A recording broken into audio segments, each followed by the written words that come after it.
Due to some violent content, parental discretion is advised. This show is sponsored by myoliveleaf.biz, myoliveleaf.biz. Judge, this is Dr. Randy Short reaching out to the one and only Judge Joe Brown. And Judge Joe Brown, I don't even want to interrupt y'all much today, but last Wednesday, I was staying at the Omni Shore Hotel, crashed in my buddy Dr. Nancy Dawson's hotel room, watching the bad coverage of the Pooper Tuesday Part 2. And they had their panel of fraud experts. One of them, I think, is a distant cousin of mine, Bakari Sellers. They're snooties, so I don't care if we related. And damn, man, you get around. You related to everybody. Radio, DJ. One nation, one station. We're following breaking news now out of Miami Beach, where former gubernatorial candidate Andrew Gillum was involved in an incident possibly involving crystal meth in Miami Beach overnight. According to a Miami Beach incident report, he was inside of a hotel room at a building on 1100 West Avenue where a man was treated for a possible drug overdose. The man was transported to the hospital. Another man was able to tell police what happened, but when officers went to speak to Mr. Gillum, they say he was unable to communicate because he was so inebriated.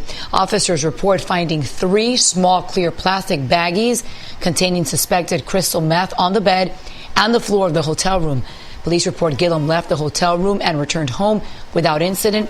There have been no arrests. And Gillum just released a statement. It reads in part, "I was in Miami last night for a wedding celebration when first responders were called to assist one of my friends. While I had too much to drink, I want to be clear that I have never used methamphetamines. I apologize to the people of Florida for the distraction this has caused our movement." He went on to say he is going to spend the next few weeks with his family and appreciates the privacy at this time.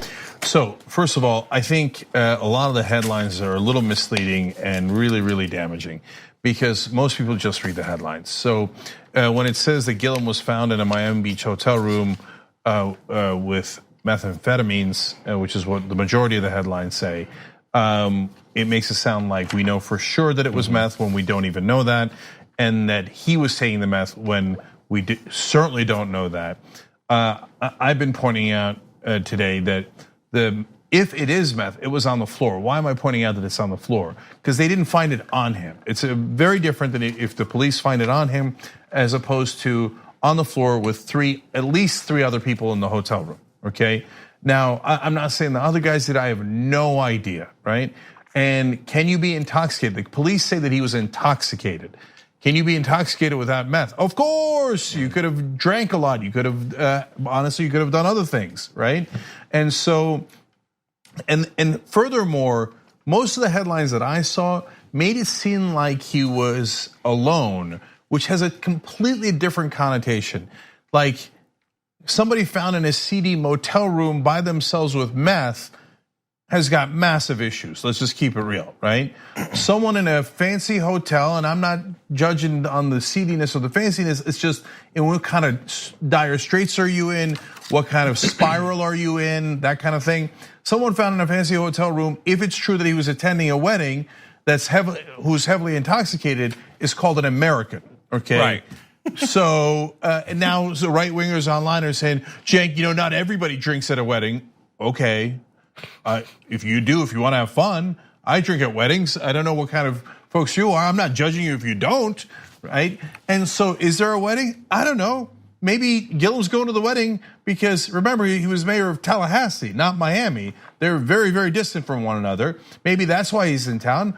Maybe it's not true. I don't know. So just because Dyson says he wasn't going to a wedding doesn't mean Gillum wasn't going to a wedding.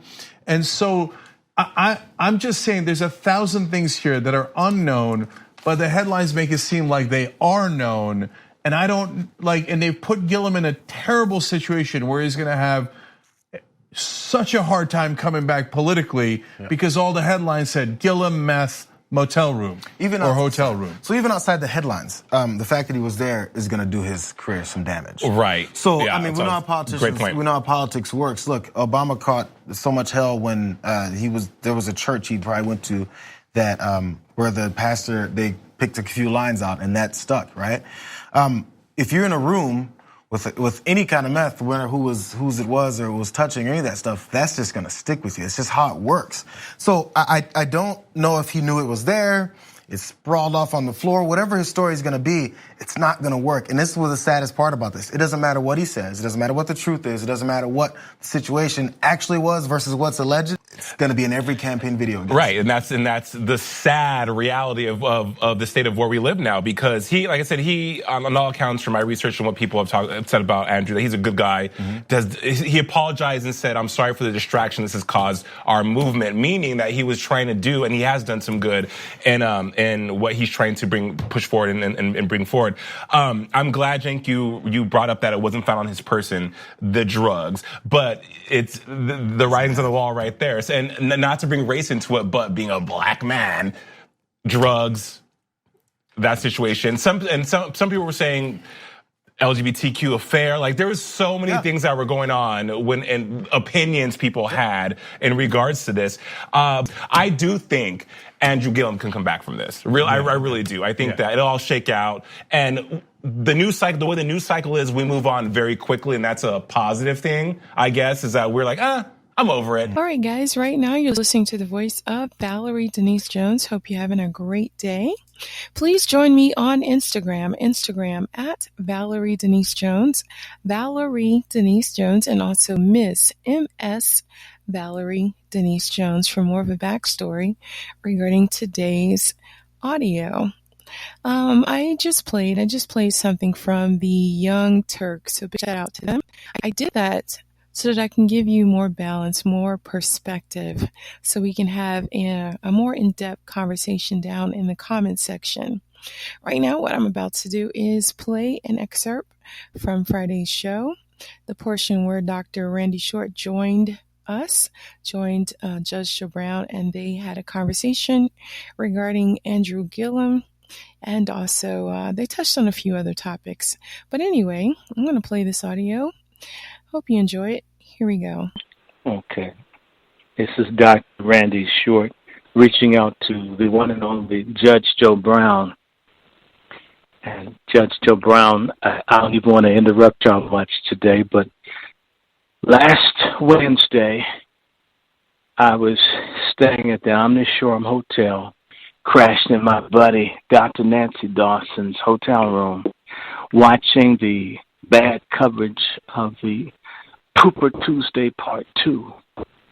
And they had their panel of fraud experts. One of them, I think, is a distant cousin of mine, Bakari Sellers. They snooties, so I don't care if we related. And damn, man, you get around. You related to everybody. We all black folks are probably no more than 6 and 7 cousins. You think his last name is Sellers, Sellers. My grandmother's is Zellers. It's the same name, and they're just a couple of miles. And in 1850, there were only 2-3 families with that name. They were all related. So whoever owned his family also owned mine. So that's just a fact. So they were rude when I called them. They were mean. I didn't want anything. I'm just trying to learn family history. No problem. But anyway, I think he has a drinking problem. That's why he hasn't gone in politics. So I was annoyed seeing him on CNN. And then I looked and I saw someone who looked like a gay politician in D.C. by the name of Ron Magnus. But I said, Ron Magnus doesn't come on CNN. Who is this? And I couldn't make out who it was until they put up the name Andrew Gillum. And I couldn't believe it was him. It's like, God, look at the skin. I always tell people I'm not on a mission to hate, but my mom and dad worked with folk who had AIDS for years and did funerals. And D.C. had more AIDS than they had anything else. I've seen people, their skin, you know what I'm talking about, Doc? The skin is glassy and it's shiny. And I was looking at this man's skin saying, what happened to this man's skin? And then I told you, when people's hair starts falling out or whatever prematurely, sometimes it's because they're using drugs or they have an STD or they're taking prophylactic type antiretroviral drugs, okay? And I was so upset looking at Gillum, I called one of my fellowship members to say, please look at CNN. I don't think I'm judging nobody, but something's wrong with Gillum. Gillum's on drugs. Gillum is flaming like a flamethrower. He could have been the German army on the front line.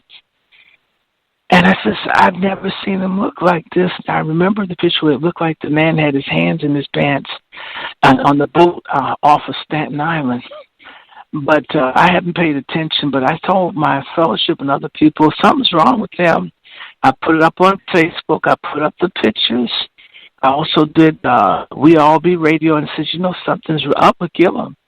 And then you heard, I think I sent out y'all, he got busted. No, he didn't get busted, but they came in because they had a little crystal meth or allegedly, potentially crystal meth gay orgy wherever he was. And I've been saying to people that Gay Pride kicked off on February 29th, and they're going to have something all the way into September, and this is going to coincide with Corona. And I guess Tampa's his town, if I'm correct. He's in Tampa, one of those cities, or Tallahassee, one of the two. Forgive me if I have the cities wrong, but he's in Florida. He's the mayor. But they just had their big... Tallahassee. Okay, they just had their Queen shindig down there. And I guess the after party wasn't long enough for him.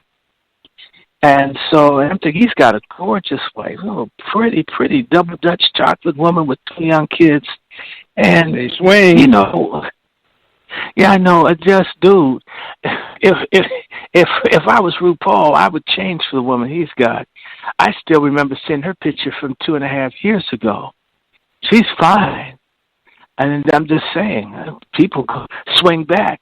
I believe some of these women so fierce, they'll make a Negro turn straight. Some folks don't want to be normal. Amphibians, they still are moist. Mm-hmm. That's right. So look at him. He's been busted. But if I sent you the pictures, I think I sent it to y'all, where his hair was falling out. You can see that. You did, but it's out there on the net. I saw some other sources on that. He didn't look like that. He didn't look like that 2 years ago. I'm not happy. I'm not happy for his 2 babies. I'm not happy for his woman. I hope he ain't take her home something. What? And I knew something was wrong when he was running for office, and you had all those gay things, and you left your fine woman at home so that other folks could feel comfortable approaching you. I said, I don't like that. If I had a good-looking woman, I had a bunch of predators around me. Women are like a shield. They like kryptonite to folks who are into, boo-foo. They don't like certain women. They get mad. Oh, who's that bitch with this? He said, she all up in the way. God block me. She think because she got the real stuff that she's somebody, But I looked at how, and it's interesting how the gay folks have cashed his chips in. Somebody snitched him out. The white sodomite LGBTQ folks are loyal to no one. So all the black folks carrying body fluids, because they ain't carrying water, for that movement, when they get done with their tools, they break them, like throwing your sex toys in the fire. And so this man is effectively ruined. And I always say to folks, James Baldwin, he was in the water sports and all that stuff, and he spoke up for racism. What is it about this new black sexuality coons who fight for everybody but us? Well, see, here's the thing. Baldwin was gay as he wanted to be. So was King's good buddy, the poet, what's his name, Bayard Rustin. Mm-hmm. The difference is they're different kind of gays, and they stood up for the black cause. See, there's a thing that developed in the 60s I saw on the West Coast. Turning gay was a way of opting out of the man-on-man, white man versus black man thing. You no longer were a male threat. You became just another hole to screw. Mm-hmm. And see, that movie, All the Boys in the Band. That movie with the black dudes crying over the white dude whose family was racist, and they couldn't let them. That was so silly, stupid movie. Yeah, I know. See, they've got gay folk in history. Like Caesar was known for being bi. They used to say no man's wife is safe around Caesar, and Caesar would play wife to any man. In other words, it went both ways. Alexander the Great was gay, but he conquered the known world. He had a few wives, too, but, he went both ways. But, see, this new thing is driven by a punk thing. Too much of what was happening in the mid-late 60s was all about escaping responsibility and standing up, and it was all right to be afraid, all right to be a coward, all right to turn your back and run. Do your thing, do what you want to do, not what you were supposed to do. See, they tried to get away from that. War is a man thing, so the way to stop war is to raise boys like they're girls. So they grow up with emotions rather than logic, rationality, and reason. See, this is a thing they did. So that is the dynamic that makes all of this crazy mess what it is. And it's crazy for black folk because the media is complicit with this. And as long as the colored boy is being a good piece of behind for somebody. Or pipe. Yes. A snaking tool. They will protect him as long as he's that way. So you notice they haven't gotten into any... Michael Jackson, they protected him, but he's about as androgynous, not male, not female, that fits right in with this current fluid gender stuff as you can get. So they protected him at all costs, when if he had been straight, they would have ostracized him from the first accusation. But they didn't. Right. And you've got this thing with, okay, when we need a scapegoat, and we got to give the public somebody to sink things into, we take the perverts who've been dealing with allegedly pedophilia, like R. Kelly, and you sacrifice that person. They do that. But you see, like we have in the real world, last hired, first fired, they still become subject, like all other black folk, to being sacrificed or being turned against at the slightest excuse. I got a saying for you, and I'm going to be vulgar for 1 second. Last sucked, first fucked. I got it. There you go. You got it, Doc. Yeah, it's just, anyway, all I can say to you is the thing for Gillum, and you're going to see more. I'm just telling you, Judge, are they going to do something? I've noticed for this corona, the president was on there today saying people will be able to drive up and be swabbed without having to get out of their cars, right? Remember he said that in the speech today, right? But are they going to cancel the LGBTQ parades and such? I haven't heard of any of those being canceled. I haven't heard of one of them being canceled. They've even been pulling the Truvada stuff off. They're trying to now de-emphasize how dangerous that lifestyle. They've gone to overdrive to not talk about it. Have you noticed?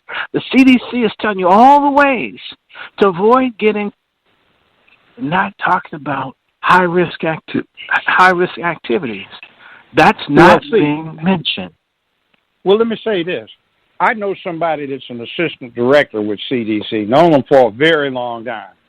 And I got a chance to look at some of the press releases that she wrote for them that the media refuses to put out there because it downs their cause. Like there's an epidemic of HIV occurring again because that questioning part is one of the Qs in LGBTQ, the other one's queer on their site.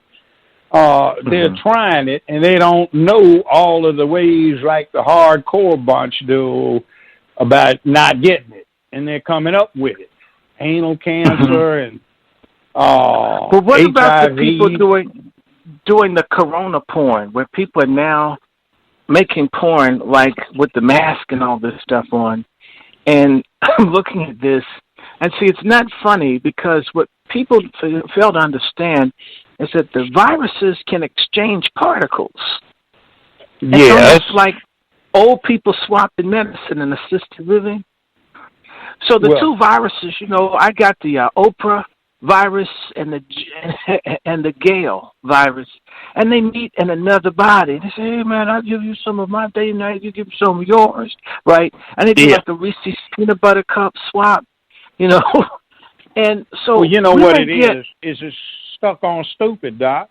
It's people hate. To see these people hate themselves, hate what they are, and they hate what they want to be. And it's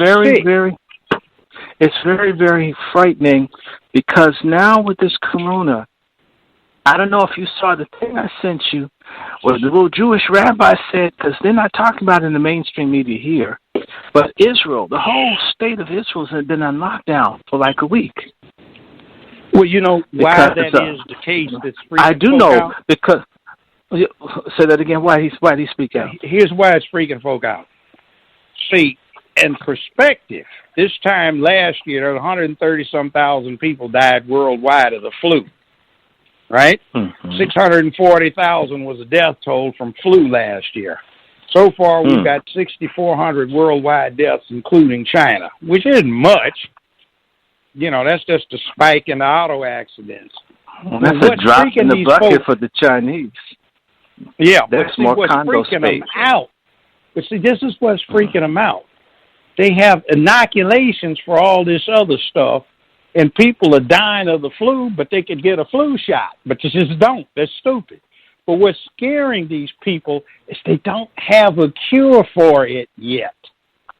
See, that's like I was saying earlier before you came on. That's like back in the 50s, up to the 50s, when they'd have the summer polio epidemics where people would leave town to distance themselves from the centers of the outbreak because there was no cure, no vaccine, no nothing until they got that Salk vaccine. That's what cures them. It's the idea that I can't take a pill or get a shot and be all right. I think we're already there with AIDS. You have to take pills for life once you get that. So I think, you're a little older than some of us. A lot of us are used to certain things not being treatable anymore. It's in particular millennials. They making new diseases like y'all had dances back in the 60s, man. They just keep coming out with new ones. I can't keep up. Well, see, here's the thing. It's predictable because there are more people. We have doubled the population of the planet in the last 25 years. And the more people you have, the more reservoirs and vectors for certain pathogens that there are out there. And that's more opportunity for them to global mutate. Warming? Well, yeah, did you hear about the chlamydia? They found some chlamydia under the South Pole. Yeah, I don't know if a bear or something had it, or a penguin. Yeah, deep oceans. But see, that's not the worst. They're looking at some stuff now. At the end of the Jurassic, they're finding evidence that the average temperature during the summer in the ocean was 104 degrees Fahrenheit. That would cook most stuff out there right now if it got that hot. Okay, but life's adaptable, but it takes time. The global warming just has some bad consequences that may not be good for people, but there'll be something out there that can handle it. But here's the thing. When you've got more people, you've got more reservoirs of a pathogen and more places where it can mutate. You remember STDs, gonorrhea, and syphilis, that bigger thing by the end of the 60s because one shot of penicillin would clear the symptoms up in an hour and you'd be cured in a week. It was like getting a haircut back in the day. Yeah. Over in the NOM, and then they had the neighborhood health clinics, free clinic. Yeah, but you see, over in the NOM, hey, GI, you want me love you long time, and they'd come down with it, and some servicemen would give them pills, not the shot, You have to take 30 of them to get it cleared up. And they'd take 2 or 3 and the symptoms would leave, and they wouldn't take the rest of them because they'd save it for another time, and all they're doing is making super bugs that become What are they going to do, play marbles with the pills? Oh, my God. Well, no, they just wait until the next time they got the symptoms. They'd save, take 3 or 4 of them, the symptoms would go away, but it didn't cure the disease. It just killed off the weaker forms. And they would save the pills for the next time and give them to their friend girls. So by 74, these super STDs were coming back that were resistant to antibiotics. That's the same thing that's the same reason these diseases become so serious, is they've got more subjects in which to mutate and become stronger. See, they've got these viruses that go back and forth between organisms. The stuff started off with birds. COVID. See, COVIDs are crows and magpies, all right? And then now bats got infected, and bats pooped in the pig feed. The pigs got infected. China has not quite 1.3 billion people now. And they've got open-air meat markets, and people were fondling the pig carcasses to see what they were going to buy, and they got infected. They had a movie about that about 5-6 years ago, by the way. Same thing. Bats pooped in some pig feed. A pig got infected. A woman got infected, and others got infected in a restaurant where the guy was showing her around. She was the food editor for a woman's magazine. Are you aware that they have up in Washington State and Oregon animal brothels where people screw pigs? And I know they've been doing that in Europe and other places. I mean, I don't know what it is about pig cooch. I mean, to me, it's bad enough to just eat pig cracklings and ham. I can't see screwing the pig. But people do that. Another thing I was going to ask you while we have a second, do you think that Joe Biden has dementia? Is he losing his mind? He confused his wife with his sister, and I'm thinking either he's banging both of them or he does have a problem if he can't tell them apart. Well, especially if she's spending the night over with him. Biden has very seldom had a new idea in his whole damn life. And he's Other than slowing down. black people. Well, he's been an old-line racist. I remember, and I said this earlier today, I saw him in the 70s when he was in there lauding Faubus and Wallace and Stennis and all of these racists as his mentors and his heroes. But he hadn't had an original idea in a long time. He's a third-string bench warmer. I call him B5. Bribed, bigoted, buffoon, bench-warming, backwater Biden.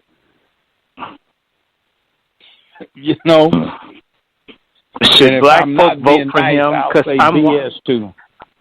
I'm watching people, what's his name? I call him Coonburn, Clanburn, or what's the other?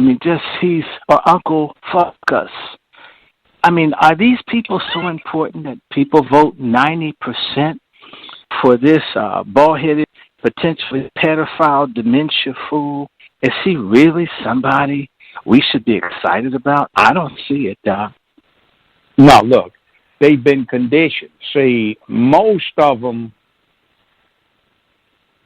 very few of the people alive now were alive when black folk were generally Republican. Black people switched over to being Democrat in the 30s to support FDR, who had some economic policy that didn't leave a whole bunch of black folk and everybody else out there starving in the streets, okay? He dealt with the depression. Judge, we got 5 minutes. Okay. Thank you for that reminder. Now, what happens is black people have been conditioned to be Democratic. That's got to do, too, with those trannies talking to youth.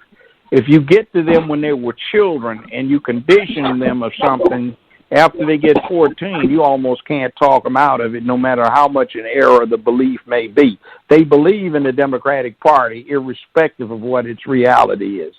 I call it the Demogatic Party, Gaytic. because it is the party of the radical LGBTQ type, and most of the people that hold office as Democrats, they swing both ways. They're amphibians and they're moist, like amphibians tend to be. So that is what I think one of the problems is that black folk believe in the Democratic Party. And as we all know, belief does not have to be founded in rationality, logic, reason, or analysis. Like in the church. That too. So they're doing the same thing now by putting these trannies in to talk to these 3, 4, 5, 6, 7, 8-year-olds so they can get them to believe that it's okay to be a queer or a freak. And the queer comes LGBTQ. They say queer on their own site. So, there you go. Mm-hmm. And they think it's okay to have AIDS. If you saw that video I sent you about bug chasing, they have parties here where you can get AIDS and you pay to get it. I mean, they don't want you to get $15 an hour, but they will pay for someone to give them AIDS. I'll never understand that. Oh, that's because they have a death wish. They want to be martyrs. They want to die. That drives a lot of stuff. That drives a lot of the violence in the neighborhood. It's suicide. You sit there and try to provoke somebody to take your own life because you don't have enough nerve to do it yourself. You hate what you are and hate what you think you want to be. It's poison. We got to get away from that. And we focus too much on love, unconditional love. It used to be conditioned. You love somebody, you act like you love them when they act right. When they aren't acting right, if you love them, you don't act like you love them. You act like they need discipline to correct what they're doing wrong. But now it's unconditional. No matter what they do, you're supposed to talk about love. But see, love don't have a damn thing to do with coronavirus, does it? No. It won't cure you. You got to get hardcore. So if you're worried about coronavirus, it's a wake-up call to humanity to pay more attention to things like biology because Mother Nature's out there lurking. We're in a worldwide safety bubble that won't be around long. We screwed it. It's going away. Awful. You need oxygen. Percentage of atmospheric oxygen is dropping. I used to live at 8,200. I had a house at 8,200 feet up in the Aspen, Colorado area. Used to ski a lot. But there's a big difference between 8,200 feet and sea level. And one of the things that they're talking about is in not too far in the future, the oxygen levels are dropping. So when you're at 8,000 some feet, it'll feel like you're at 12,000, and when you're at sea level, it'll feel like you're at 4,000 or 5,000 foot altitude, which a lot of people aren't going to handle too well.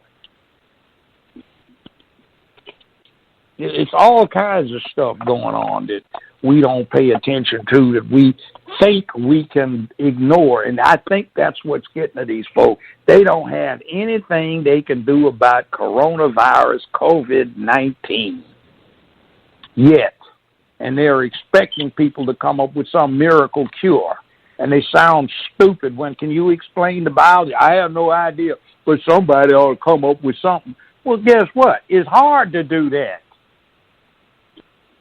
Judge, can you, we got 2 minutes. Can you, you and Dr. Short, just briefly state what you'd like people to take away from today's episode? I can very quickly. Life is dangerous. Get ready for it. That's why humanity is glorified in courage, bravery, responsibility, obligation, dedication, and purpose. We need to get back there. That's what will see us through, not this selfish, hedonistic, do what I please because I feel like doing it because it feels good. Anyway, you can find me at Judge Joe Brown TV on Twitter. I do not have the blue check, but Judge Joe Brown TV. There you go. Appreciate you. Thank you so much, Judge. Dr. Short? I'm DRS1 at Twitter, WRandyShort at Gmail, and Randy Short at Facebook, the one with the Stokely Carmichael photo, not the white guys. I agree with Judge. And life as we've known it has changed. There's a song that goes, everything must change, nothing stays the same. Habits, attitudes have to shift and come into conformance with the new realities of our world. If you want to stay the same, you'll be like my cousins that didn't wake up in the house fire back in 1971, and 3 of them burned to death. I learned that early. You have to change with the circumstances and the times to preserve yourself. Peace. All right, guys, that wraps today's audio. Hopefully you got something out of it. Again, I can't stress this enough. Please, please, please be safe. I love you to life. Please join me down in the comment section. Let's have a conversation, because I know that there was a lot said that we definitely need to talk about. Tell a friend who will tell a friend about this platform. Listen to the audio multiple times so you can get everything out of it. Hit the like button, share, subscribe, and turn on the alerts. They keep turning off the alerts, so please make sure that you turn them back on each time they are turned off. Have better than a great day. And I will see you guys on Instagram, again, at Valerie Denise Jones, at Valerie Denise Jones, or MS Valerie Denise Jones. Love you to life. Talk soon. Bye. Today's show is sponsored by My Olive Leaf. Please visit myoliveleaf.biz to shop for olive leaf extracts, which will assist your efforts to transform your life. Detox your body, increase your energy, get restful sleep, and rid your body of antiviral, antibacterial, and antifungal properties. Do not delay. Contact the MOL reps today. Please visit myoliveleaf.biz for their full line of olive leaf extracts and moringa products. Oh yeah, for those of you who would like a personal consultation, please call the MOL reps at 612-567-3263. Also visit their website and social media pages for the latest on sales, new releases and more. Have a great day. See you in the comments section.